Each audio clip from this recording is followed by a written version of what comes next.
하나님께서 우리에게 허락하신 가장 귀한 선물은 무엇이라고 생각하십니까?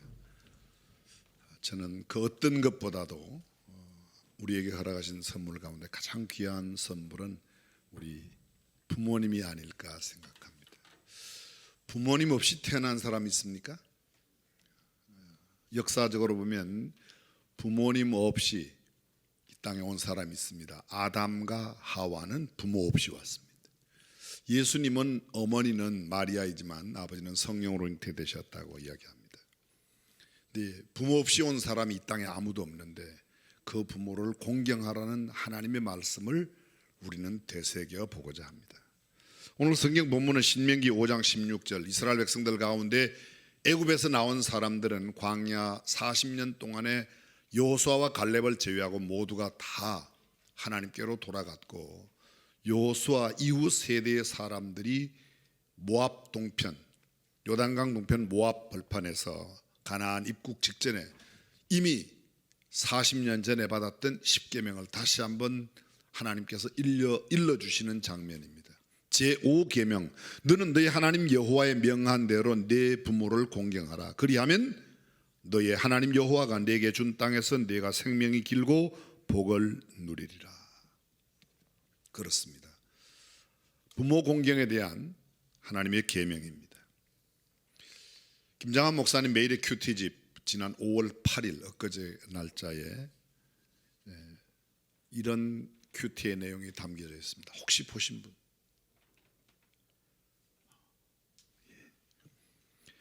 영국의 한 도시 시장 한쪽 구석에 말끔히 차려입은 중후한 노 신사가 펑펑 눈물을 쏟아내고 있었다. 지나가다가 이 모습을 본 한 남자는 노 신사의 얼굴을 보고는 깜짝 놀라 다가가 물었습니다. 혹시 저 유명한 사무엘 존슨 선생님 아니십니까? 노 신사는 영국에서 가장 유명한 시인이자 평론가인 사무엘 존슨이었고, 그를 알아본 남자는 한때 그에게 배운 바 된 그의 제자였습니다. 사무엘은 눈물을 닦으며 제자에게 자기가 울고 있는 사연을 이렇게 설명했습니다. 지금 내가 서 있는 곳이 나의 어린 시절 우리 아버지가 헌 책을 팔던 가게였습니다. 건강이 좋지 않아 종종 나보고 이곳에 나가 책을 팔라고 아버지가 부탁하셨는데 나는 초라한 아버지의 모습이 너무도 부끄럽고 헌 책을 파는 것이 내 마음에 들지 않아 한 번도 응하지를 못하였습니다. 그런데 아버지가 떠나가셨지만 나는 아버지를 부끄러워하는 아들의 모습만을 보여드리고 말았다는 자책감에 빠져 오늘 이 자리에 찾아와 옛날 아버지의 그 책 파는 모습을 다시 한 번만 볼 수 있다면 생각하고 울고 있다고 이야기했습니다. 최고의 효도는 지금 할 수 있는 일들로 부모님을 섬김으로 후회를 남기지 않는 일인데, 주자 10회 가운데도 부모님 떠나신 뒤에 효도 못한 것 후회한다, 얼마나 우리가 잘 알고 있는 내용인지 모르겠습니다. 10계명의 가장 핵심되는 내용이 무엇입니까? 사랑입니다. 1계명부터 4계명까지가 하나님 사랑, 우상 숭배하지 말아라, 우상 만들지 말아라, 여호와 이름을 망령되이 일컫지 말아라, 안식일을 기억하여 거룩히 지키고 엿새 동안 부지런히 일하라. 이게 1계명부터 네 번째 계명입니다. 5번째부터 10번째까지가 사람을 향한 대인관계의 계명입니다. 그 대인관계, 이웃사랑의 첫 번째 5계명이 뭐죠? 내 부모를 공경하라. 어떤 아이가 그 구절을 이렇게 읽었대요. 내 부모를 공격하라, 이렇게 읽었답니다. 어쩌면 지금 그렇게 세상이 변화되고 있는지도 모르겠습니다. 성경은 부모 공경에 대하여 수없이 강조하고 있습니다. 아무리 강조해도 결코 지나치다고 할 수 없을 만큼 부모를 공경하고 효하라고. 에베소서 6장 1절이야. 자녀들아 주 안에서 너희 부모에게 순종하라. 이것이 옳으니라. 내 아버지와 어머니를 공경하라. 이것은 약속 있는 첫 계명이니 이는 내가 땅에서 잘되고 장수하리라. 잠언 1장 8절에 내 아들아 내 아비의 훈계를 들으면 내 어미의 법을 떠나지 말라. 이스라엘 백성들이 애굽에 나왔을 때 출애굽 광야 생활 가운데 하나님은 이스라엘 백성들에게 이렇게 말합니다. 자기 아비나 어미를 치는 자는 반드시 죽일지니 그 아비나 어미를 저주하는 자도 반드시 죽일지라고 이야기합니다. 레위기 20장 9절입니다. 무릇 그 아비나 어미를 저주하는 자는 반드시 죽일지니 그가 그 아비나 어미를 저주하였은즉 그 피가 자기에게로 돌아가리라.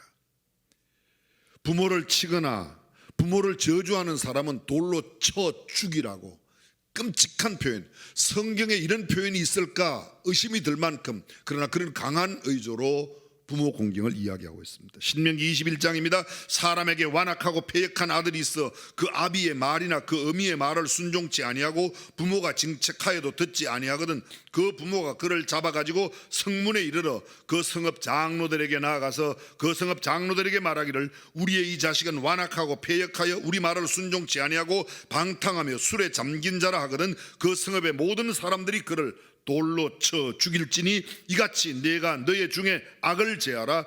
그리하면 온 이스라엘이 듣고 두려워하리라. 악을 제하라. 부모를 공경하지 않는 것은 악한 것이라고 이야기하고 있습니다. 사무엘상 2장에 이런 말씀이 있습니다. 사람이 사람에게 범죄하면 하나님이 판결하시려니와 사람이 여호와께 범죄하면 누가 위하여 간구하겠느냐 하되 그들이 그 아비의 말을 듣지 아니하였으니 이는 여호와께서 그들을 죽이기로 뜻하셨습니다. 우리가 잘 알고 있는 잠언 23장 20절 너 낳은 아비에게 청종하고 내 늙은 어미를 경히 여기지 말아라. 나이든 여인이라고 무시하지 말아라. 어머니 그 정도 됐으면 이제 그만 됐습니다. 그렇게 하지 말라는 거예요. 나이든 어미, 늙은 어미를 가볍게 여기지 말라. 제 이야기가 아니고 하나님 말씀입니다. 왜 아멘을 안 하시죠? 아멘! 제가 크게 할 때는 여러분이 안 해도 돼요. 제가 안 할 때.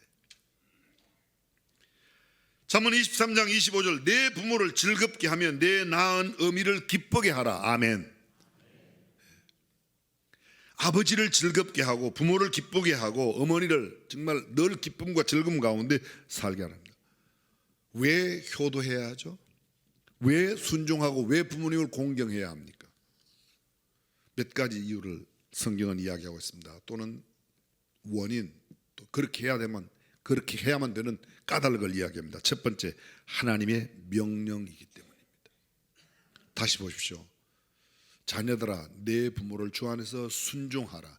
내 부모를 즐겁게 하라. 명령이에요. 여러분, 어떤 죄가 더 큰 죄일까요? 살인죄, 부모 효도하지 않는 죄.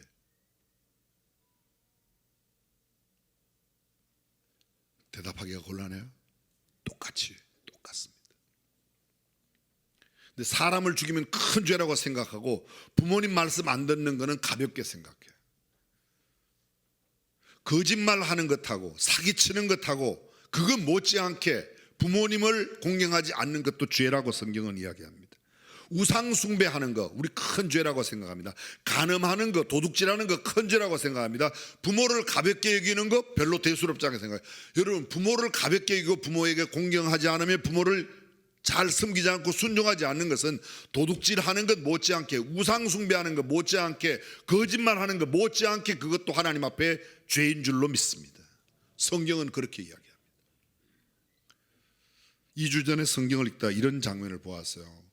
하나님께서 최초의 아담과 하와를 만드시고 그들에게 복 주시며 이르시되 생육하고 번성하고 땅에 충만하고 땅을 정복하고 다스리라. 5가지 명령을, 소위 문화 명령이라고 하는 5가지 명령을 했습니다. 생육하고 번성하고 땅에 충만하고 땅을 정복하고 다스리라.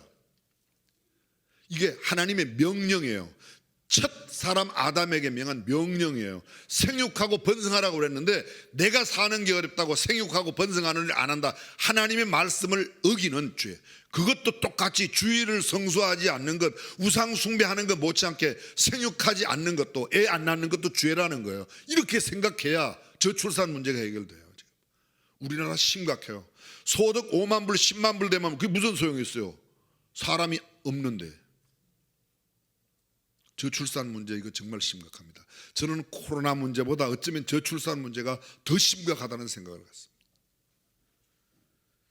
지금 다자녀 갖기 운동본부에 제가 책임을 하나 맡았어요. 회장을 하래요. 사람들이 꼭 물어봐요. 애가 몇이냐고. 근데 거기 그 공동 대표를 맡고 있는 분 가운데 어떤 목사님이 애가 하나야. 저는 애 넷이라고 그러면 할 자격이 있다고 그러더라고요.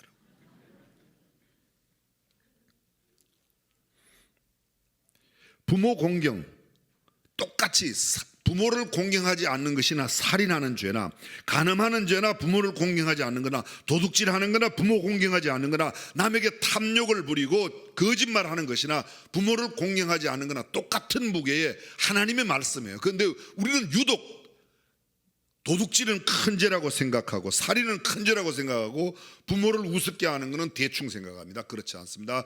부모 공경하라. 하나님의 말씀으로 믿으시면 아멘. 그렇습니다. 왜 부모님께 효도해야 되는가? 성경은 말합니다. 주 안에서 순종하라. 이것이 옳으니라. 옳은 일이기 때문에요. 세상에서는 옳지 않은 일도 돈만 생기면 하는 일들이 비일비재하게 합니다.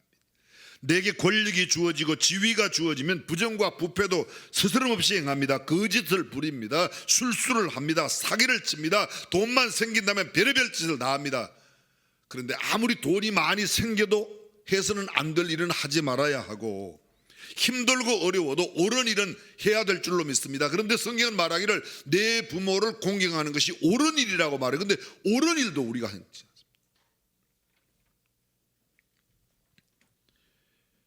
방법을 가리지 않고 내 명예를 얻겠다고 내가 돈을 갖겠다고 사랑하는 성도 여러분, 비록 돈이 안 돼도 어쩌면 부모님을 공경하는데 내 많은 시간과 마음과 물질을 들여야 함에도 옳은 일은 감당해야 된다고 믿습니다. 그것이 성경의 약속입니다. 세 번째로 약속 있는 첫 계명이라고 말합니다. 하나님께서 우리에게 약속하신 첫 계명, 대인관계, 이웃과의 관계의 첫 번째 계명이 내 가장 가까운 이웃 부모를 공경하라. 그것이 성경이 말씀하고 있는 내용입니다. 네 번째, 잘되고 장수하는 비결이기 때문에 주 안에서 순종하라. 이것이 옳으니라. 이는 내가 땅에서 잘되고 장수하라. 이 잘되고 장수한다는 말이 요사 현대용어로 바꾸면 잘된다는 말을 다른 말로 바꾸면 웰빙의 삶을 살 수 있다는 겁니다. 웰빙 원하시면 아멘. 근데 웰빙을 어떻게 웰빙을 누릴 수가 있어요? 부모에게 효도하면, 부모를 공경하면, 웰빙 하려고 그러면 돈을 많이 벌어야 된다. 웰빙 하려고 하면 많은 것을 배워야 된다. 세상의 이야기고 성경은 이야기를 웰빙의 삶은 부모를 공경하면 웰빙의 삶을 하나님이 보장해 주신 줄로 믿습니다. 장수하는 비결, 세상에서 뭐라고 그러죠? 운동을 열심히 해라, 보약을 먹어라, 건강을 챙겨라, 운동을 해라, 뭐를 해라. 성경은 이야기입니다. 부모를 공경하면 내가 땅에서 잘되고 장수하리라. 할렐루야. 저는 믿습니다. 효자는 오래 살아요. 복받는 비결이라고 말하고 있습니다. 좋은 식품을 먹는 것보다 훨씬 더 중요한 강건함, 부유함, 넉넉함의 비결이 부모 공경이라고 이야기하고 있습니다. 언젠가 책에서 읽은 이야기입니다. 홀로 사는 아버지에게 명절 때 삼형제가 와서 서로 이야기를 합니다. 아버지가 엿듣는데 삼형제의 이야기인즉슨 앞으로 아버님이 연세가 들면 어떻게 아버님을 모실까 서로 이야기하는데 그 아들들의 이야기를 아버지가 들어보니까 아버지 모시는 것을 상당히 부담스럽게 느끼는 이야기들을 아들들이 하는 거예요. 이렇게 해서는 안 되겠다. 그 아버지가 지혜를 짰습니다. 아들들이 돌아간 뒤에 목공소를 찾아가서 큼지막한 아주 멋지고 근사한 괴짝을 하나 짰습니다. 그리고 멋지게 칠도 하고 장식도 하고 자물쇠는 금자물쇠로 만들었습니다. 금자물쇠로. 1년이 지나고 또 명절이 되어서 아들들과 자부들이 다 집에 왔는데 아버님 방에 보니까 그전에 없던 괴짝이 하나 큰 게 있는데 이게 심상치 않습니다. 번쩍번쩍 금으로 탁 돼 있는 게 아무래도 제게는 뭔가 굉장히 들었던 것 같아요. 아들들이 묻습니다. 아버지 이 괴짝 안에 뭐가 들었습니까? 그 비밀이다. 둘째 아들 비밀이다. 셋째 아들 비밀이다. 다 나간 뒤에 큰 며느리가 와서 아버님 이거 드세요. 그리고 이야기가 아버님 여기 뭐 들었어요? 비밀이다. 이 이야기 들어보셨어요? 지금 여러분들의 눈빛은 굉장히 잘하시는 이야기를 듣는 그런 지금 모습을 보여서요. 세월이 점점 흘러갑니다. 근데 한 가지 변한 게 있습니다. 그때부터 아들들이 명절만 되면요 용돈도 그렇게 많이 가져오고 며느리들이 얼마나 잘하는지. 드디어 세월이 많이 흘러서 이 아버님이 육신의 삶이 끝날 때가 되어서 아들들에게 얘기합니다. 예, 내가 너네들 주려고 이 괴짝을 준비해서 내가 죽고 나면 장사를 치르고 난 사흘 뒤에 이것을 다 모여서 꼭 열어보아라. 사실 그 괴짝 안에는 유리 조각을 잔뜩 넣어놓은 거예요.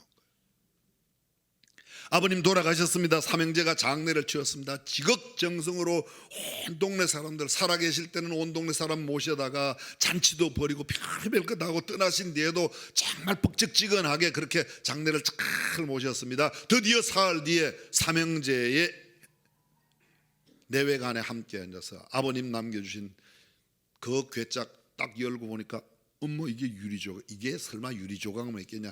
다 끄집어내봤더니 유리조각 외에는 맨 밑에 종이가 한 장 들었는데 보니까 마지막 편지가 하나 써있더래요. 그 편지에 아주 짤막하게 부모를 공경하라 이렇게 써있더랍니다.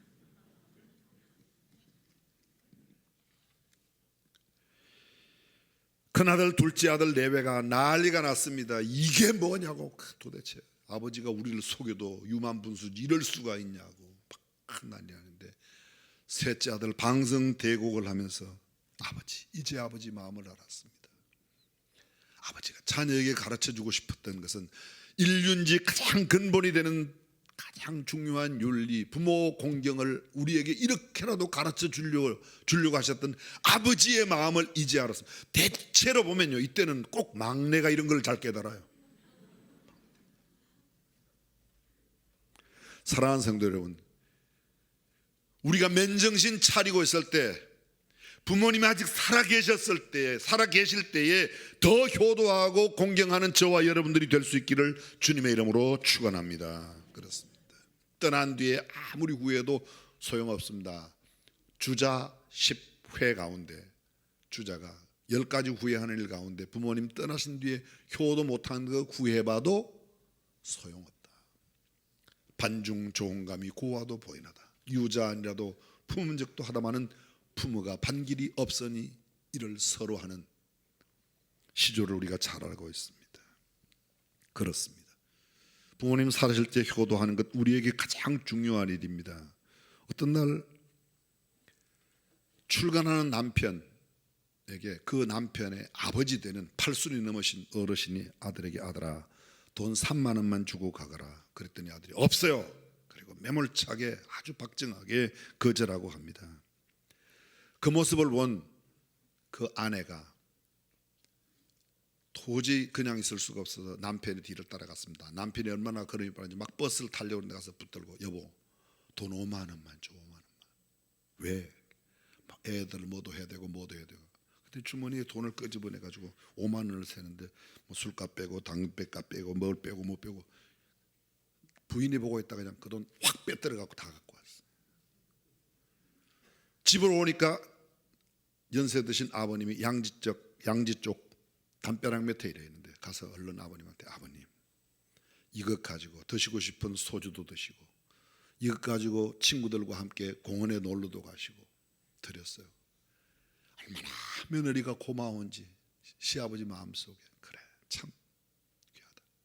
그날 저녁에 남편이 돌아왔습니다. 근데 집에 돌아와 보니까 애들이 여상치 않아요. 보통 날보다 훨씬 더 깨지재한 모습을 갖고 있어요. 애들이 왜 그러냐. 애들이 그냥 오늘 놀다 보니까 그렇게 됐다고. 그 다음 놀다 보니까 그 전날보다 애들이 더 깨지재한 모습을 갖고 있어요.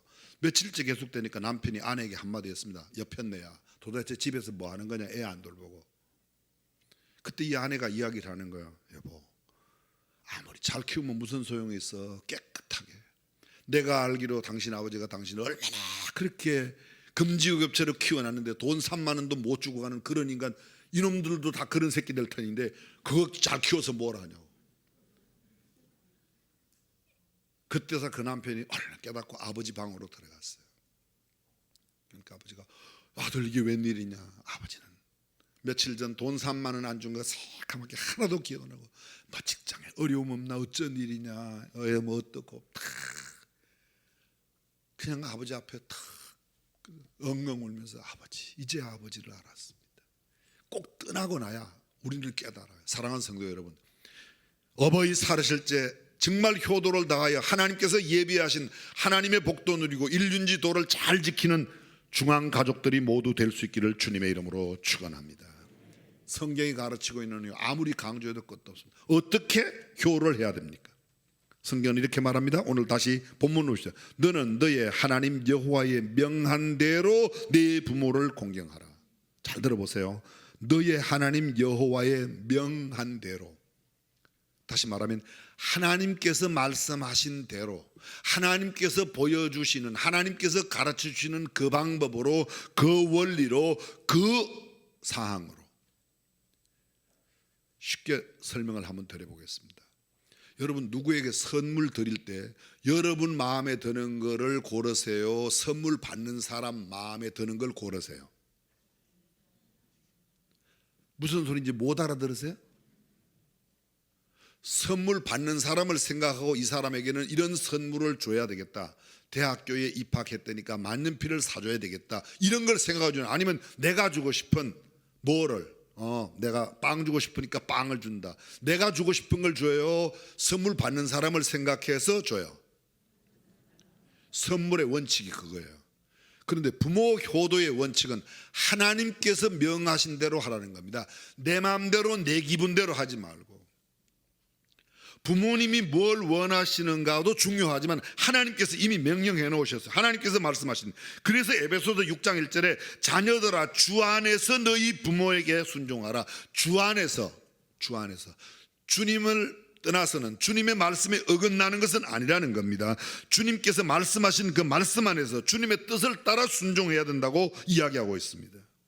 이를테면 부모님이 주님의 말씀에 허용되지 않는 것을 이야기할 때 순종해야지 돼요? 그럼 순종 안 해야지 돼요? 헷갈려요? 이게 문제란 말이죠. 실제적인 예를 들어보겠습니다. 우상숭배하는, 아직 예수님을 믿지 않는 부모님이 예수 믿는 자녀들에게 우상숭배, 여기다 절을 해라. 어떻게 해야 되죠?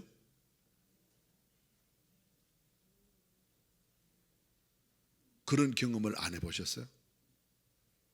충분히 있을 수 있는 일입니다. 비일비재하게 이런 문제 때문에 술을 마셔라 뭐 등등.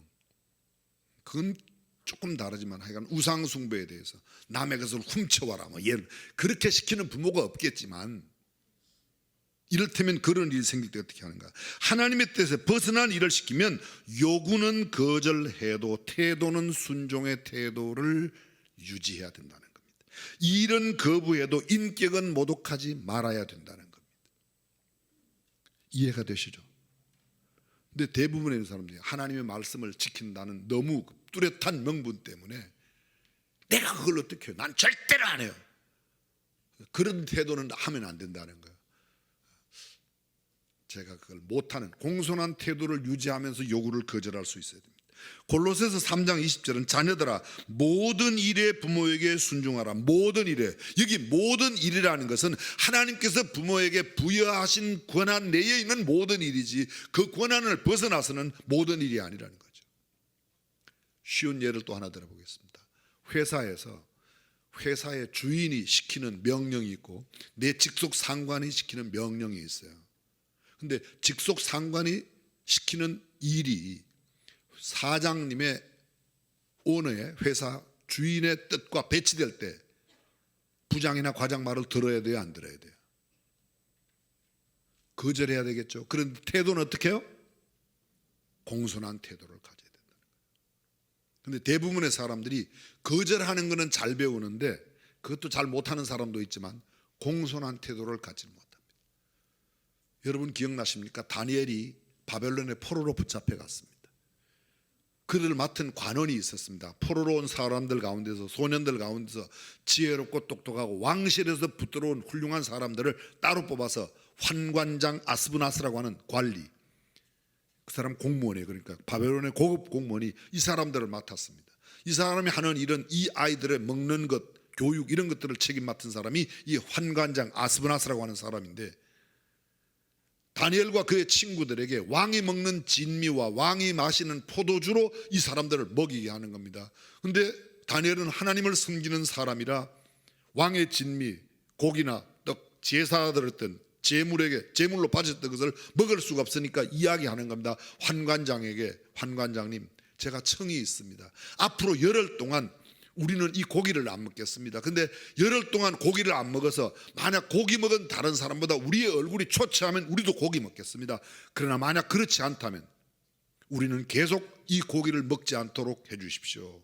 이런 걸 갖다가 창조적인 제안이라고 합니다. 그렇게 했습니다. 열흘 뒤에 보았더니 고기를 먹은 다른 소년들보다 다니엘과 다니엘의 친구들이 훨씬 더 빛나고 그 이외에도 몽조를 깨달아 아는 지혜도 하나님이 주시고 그들은 더욱더 지혜가 넘쳐 모든 사람들 위해 뛰어나게 되었다고 성경은 이야기하고 있습니다.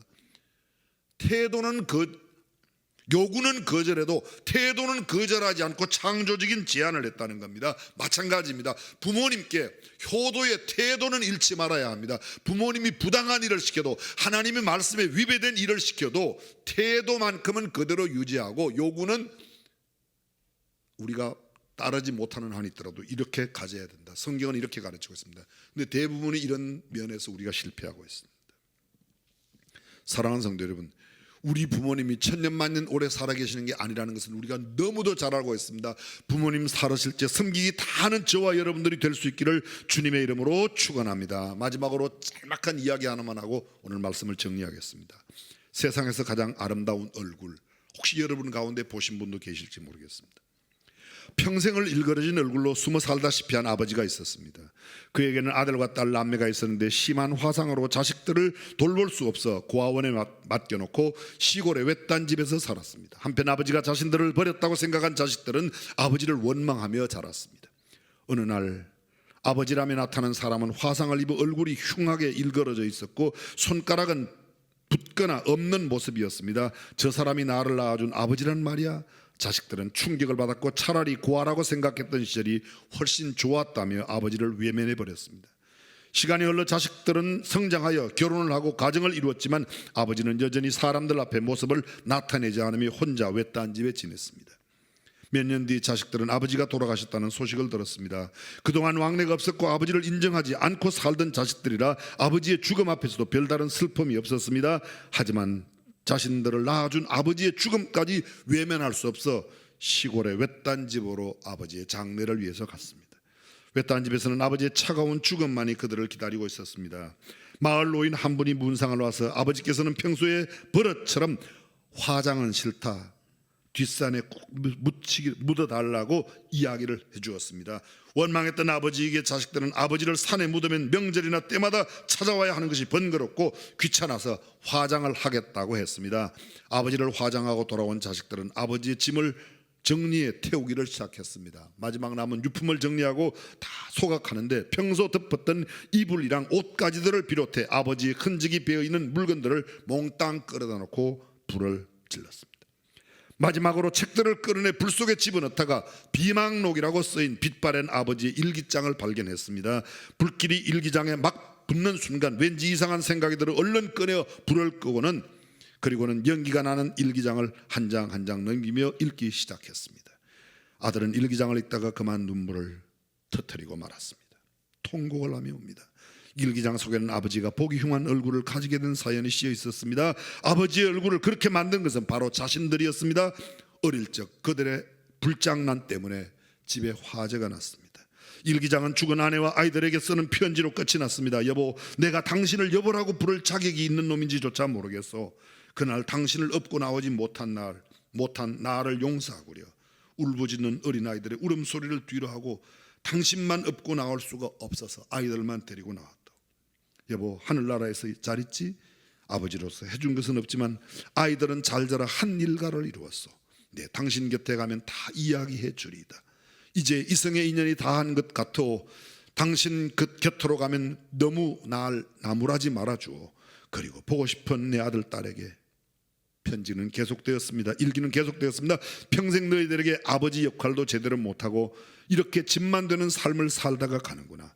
염치 불구하고 한 가지만 부탁이 있구나. 내가 죽거들랑 절대로 화장은 하지 말아다오. 평생 밤마다 불에 타는 악몽에 시달리며 30년을 살아왔단다. 그러니 제발. 뒤늦게 자식들은 후회하며 통곡하였지만 아버지는 이미 한 줌의 재와 연기로 사라진 뒤였습니다. 떠난 뒤에 후회 없이 살아계실 때 효도하고 하나님의 자녀다운 아름다운 모습을 지켜가는 중앙 가족 되시기를 주님의 이름으로 축원합니다. 전능하신 우리 하나님,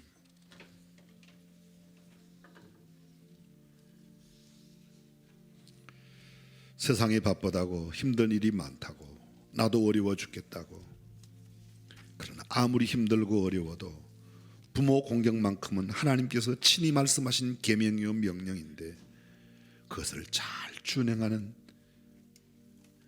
믿음의 사람 되게 하여 주옵소서. 말로는 우리가 목사라고 장로라고 권사라고 이야기하지만 부모님께 한 일을 생각해 보면 얼마나 부끄러운지 모르겠습니다. 주님, 주께서 명령하신, 아니 오늘 어버이 주일 하루만이라도 부모님을 깊이 생각하고 효를 다짐하는 믿음의 백성들이 되게 하여 주옵소서. 우리 주님 예수님의 이름으로 기도합니다.